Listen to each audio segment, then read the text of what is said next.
Hello, and thank you for joining me this evening. This has been a very troubling time for me.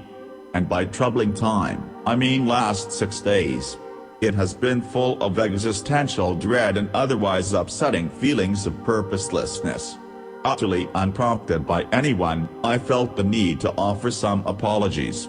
So here we are in my basement after a day of trying to catch up on work, only to pause and write this script. Because deadlines, I guess. The following apologies are sincere and genuine. They may come off as sardonic or otherwise humorous, but I assure you I mean most everything I say.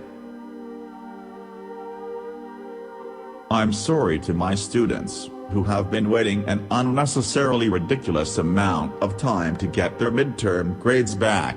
I had fully intended on getting them done before spring break even started, let alone ended, but life got in the way. And by life, I mean I was sent into a spiral of self-loathing and feeling like everything was pointless. Your education, however, is not pointless. Thank you for understanding.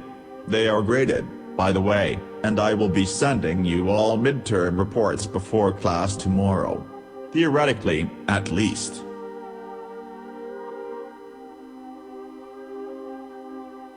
I apologize to my coworkers, who may have been relying on me for things during this whole fiasco while I was curled up in a ball on my studio floor trying not to exist for a while. I acknowledge it was hilariously unprofessional of me and I need to be better about managing how my personal life, struggle with mental illness, and the effects of a global health crisis impede my ability to be a helpful, reliable colleague. I will get that grant report done tomorrow, I promise. After all, it is due tomorrow. I am sorry to my husband, who knowingly or otherwise pointed out that in spite of being stuck inside almost all day every day, we still spend little time together. I'm sorry I spent the weekend in the basement, setting up my studio and office space and making sad paintings I'm bound to throw away. If it's any consolation, it is at least 15 degrees cooler down here. I'm sorry I haven't been myself lately, whatever that means, and I'm sorry I don't have a better sense of what myself is in the first place. I will force myself to take some time and interact with you more, and play Pokemon less.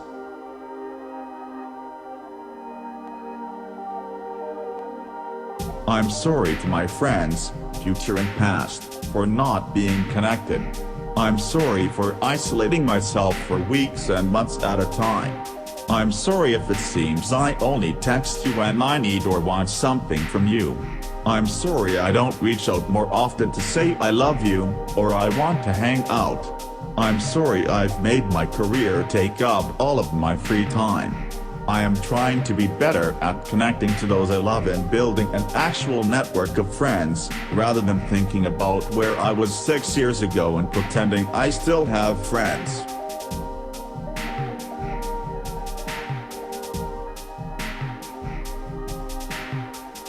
I want to extend an apology to my mother for the following apology, which is admittedly going against the original sentiment of being sincere.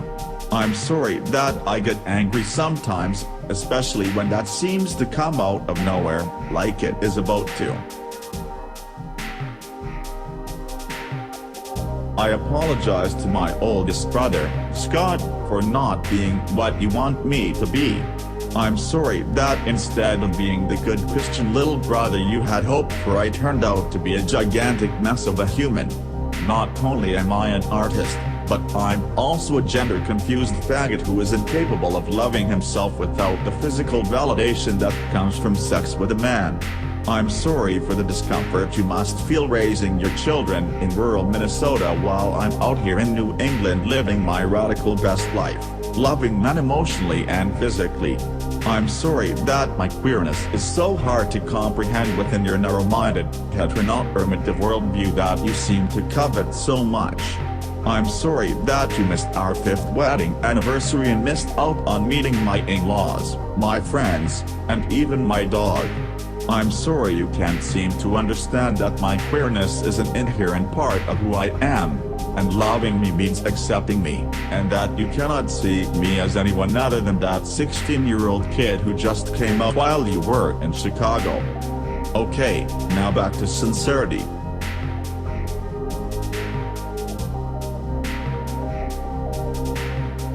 I'm sorry to my older brother, Kyle, and his wife, Jane, for failing to send something for your baby shower. I had every intent to hand sew a teddy bear similar to one I was given as a young child, one you may or may not remember. But then the coronavirus happened, the world turned upside down, and I lost any sense of reason. I am still planning on making your unborn child a teddy bear. I'm also sorry if I seem distant. Given your connection to the subject of my last apology, it's sometimes hard for me to feel welcomed or that I belong. This isn't your fault, please don't take it that way. It is my own thing I need to overcome, and I will someday soon.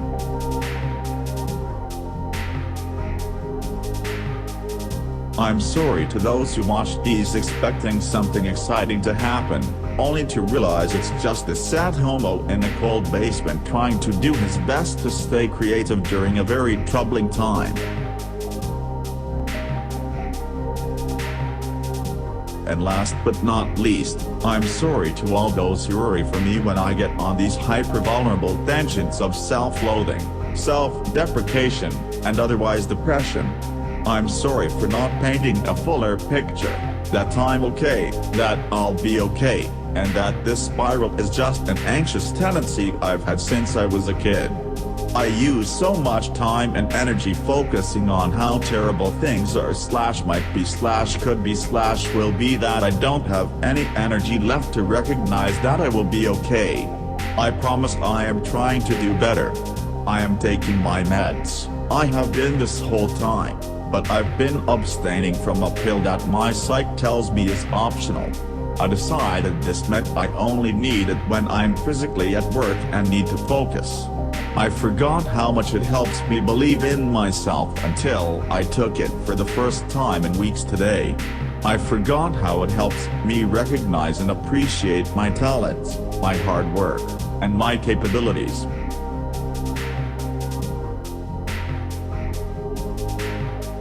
I'm sorry I forgot how valuable I am. I don't want to forget it anytime soon.